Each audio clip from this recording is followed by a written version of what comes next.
সবাইকে সানা smile education সেন্টারে স্বাগত জানিয়ে আজকের পর্বটি শুরু করছি। আজকে তোমাদের জন্য নিয়ে চলে এসেছি তোমরা যারা অষ্টম শ্রেণীর পরিবেশ ও বিজ্ঞান পরীক্ষা দেবে দ্বিতীয় পর্যায়ক্রমিক মূল্যায়নের, তোমাদের জন্য রায় ও মার্টিন প্রশ্ন বিচিত্র থেকে আজকে সমাধান করে দেখাবো পরিবেশ ও বিজ্ঞান বিষয়ে মডেল নাম্বার 16, অর্থাৎ 16 নম্বর স্কুলের যে সমস্ত ছোট ও বড় প্রশ্নগুলি আছে সমস্ত প্রশ্নের উত্তরের সমাধান করে তোমাদের দেখাবো। চলো দেরি না করে মূল বিষয়ে যাওয়া যাক। প্রথমে আছে কি, একের সঠিক উত্তরটি নির্বাচন করো। এক জায়গায় আছে পরিবহন পদ্ধতিতে পদার্থের যে অবস্থার মধ্যে দিয়ে তাপ প্রবাহিত হয় সেটি হলো, এটা উত্তর হবে অপশান ডি, কঠিন ও তরল উভয়। পরবর্তী দেখো, দুই জায়গার খারিফ ফসলের উদাহরণ হলো, সঠিক উত্তর হবে অপশান বি, ভুট্টা। তিন জায়গায় দেখো প্রদত্ত কোনটি বহিরাগত কার, এটা উত্তর হবে অপশান সি, সিলভার কার্প। কোনটি তড়িৎ বিশ্লেষ্য পদার্থ নয়, এটা উত্তর হবে অপশান এ, চিনি। পরবর্তী দেখো, গ্যালভানাইজেশন হলো লোহার উপর জিঙ্ক এর প্রলেপ, অপশান বি। পরবর্তী দেখো কি আছে, প্রদত্ত কোনটি প্রোটোজোয়া বা আর্দ্র প্রাণী ঘটিত রোগ, এটা উত্তর হবে অপশান ডি, ম্যালেরিয়া। চলো পরবর্তী প্রশ্ন দেখো কি আছে, দুই জায়গায় দেখবো কী আছে, যে কোনো 5টি প্রশ্নের উত্তর দাও। তোমাদের এখানে যে কটা আছে সবগুলো আমি উত্তর দেখাবো। প্রথম প্রশ্ন আছে কি, এক জায়গায় হিম মিশ্রের একটি ব্যবহার লেখো। তোমরা লিখবে মাছ মাংস সংরক্ষণে ব্যবহৃত হয়। আচ্ছা আমি ছোট্ট করে লিখে দিই, হ্যাঁ, মাছ মাংস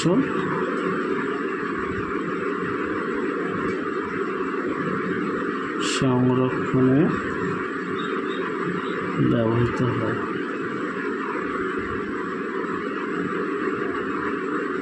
তাহলে উত্তরটা লিখে দিলাম, হিমমিশ্রের একটি ব্যবহার, মাছ মাংস সংরক্ষণে ব্যবহৃত হয়। দুই হচ্ছে কোন রোগের আরেক নাম দমদম জ্বর। এই প্রশ্নের উত্তরটা আগের ভিডিওতে সমাধান করেছি, অর্থাৎ 15 নম্বর, তাও লিখে দিই। এটা উত্তর হবে কালা জ্বরের, কালা জ্বরের। পরবর্তী দেখো, 3 দাগের বজ্রপাতের সময় নিরাপদ দুটি স্থানের নাম লেখো। তোমরা লিখবে পাকা বাড়ি এবং ছাদযুক্ত ও দরজা জানলা বন্ধ বাড়ি। পাকা বাড়ি এবং ছাদযুক্ত ও দরজা জানালা বন্ধ গাড়ি, হ্যাঁ, যেমন বাস ট্যাক্সি তোমরা লিখতে পারো। তাহলে এখানটা তোমাদের লিখে দিই পাকা বাড়ি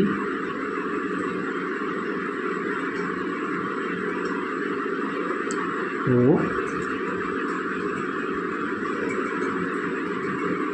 বন্ধ অবস্থায় থাকা গাড়ি, হ্যাঁ, আমি ছোট্ট করে লিখে দিলাম বন্ধ হওয়া গাড়ি। পরবর্তী দেখো কি আছে, সূর্য থেকে তাপ কোন পদ্ধতিতে পৃথিবীতে পৌঁছায়, এটা সবাই জানে, বিকিরণ পদ্ধতিতে, বিকিরণ পদ্ধতিতে।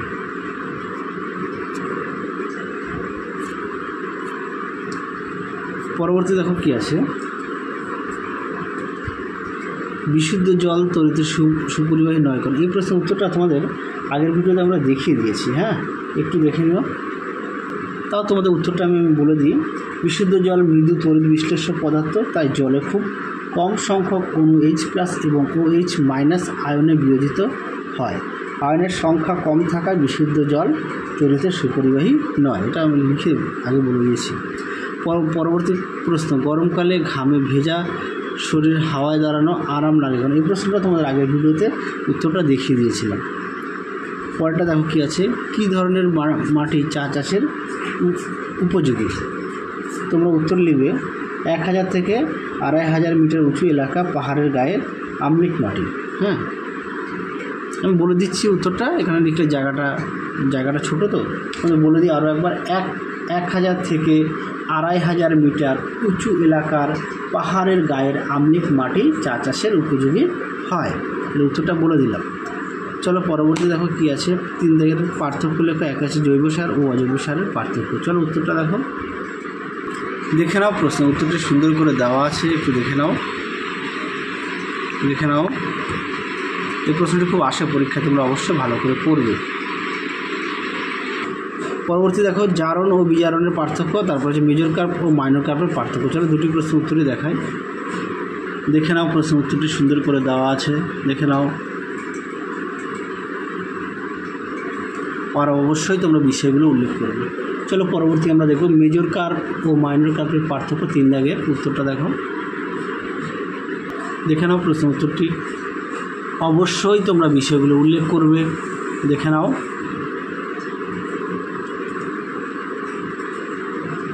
চলো এবার আমরা 4 দাগের প্রশ্নগুলো দেখব কী আছে।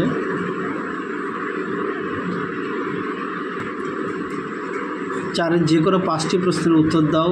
তড়িৎ বিশ্লেষণ কাকে বলে? একটি তীব্র তড়িৎ বিশ্লেষণের উদাহরণ দাও। চলো প্রশ্ন উত্তরটা দেখো, দেখে নাও। প্রশ্ন উত্তরটি সুন্দর করে দেওয়া আছে, দেখে নাও।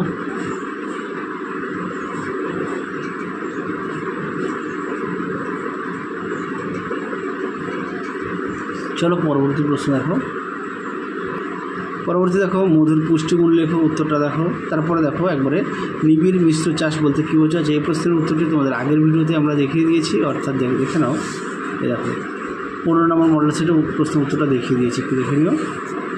চলো মধুর পুষ্টিগুণটা দেখাই, দেখে নাও। প্রশ্ন উত্তরটি সুন্দর করে দেওয়া আছে। এছাড়া তোমাদের মধুর পুষ্টিগুণটা না তোমাদের পাঠ্যবইতে দেওয়া আছে, তোমরা সেখান থেকেও দেখে নিতে পারো।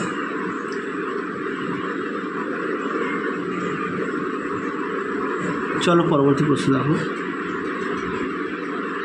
পরবর্তী দেখো 4 দাগের শিল্পী ও অনুঘটকের দুটি ব্যবহার উল্লেখ করো। চলো প্রশ্ন উত্তরটা দেখো, দেখে নাও। প্রশ্ন উত্তরটি সুন্দর করে দেওয়া আছে। শিল্পী অনুঘটকের দুটি ব্যবহার দেখে নাও। যাদের বই আছে অবশ্যই বই থেকে পড়বে, যাদের বই নেই তোমরা একটু খাতায় লিখে নিয়ে পড়বে। চলো পরবর্তী প্রশ্ন দেখো। পরবর্তী প্রশ্ন দেখো 5 দাগের বরফ গলনের লিঙ্কটা 82 কিলোগ্রাম বলতে কী বোঝে? চলো প্রশ্ন উত্তরটা দেখো, দেখে নাও। প্রশ্নের উত্তরটি তোমরা এখান থেকে লিখবে উত্তরটি,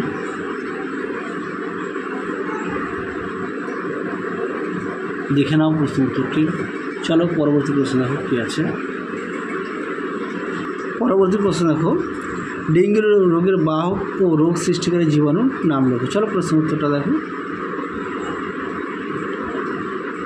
দেখে নাও। উত্তরটি দেওয়া আছে, কীভাবে এড়ানো সম্ভব সেটাও দেখে নাও।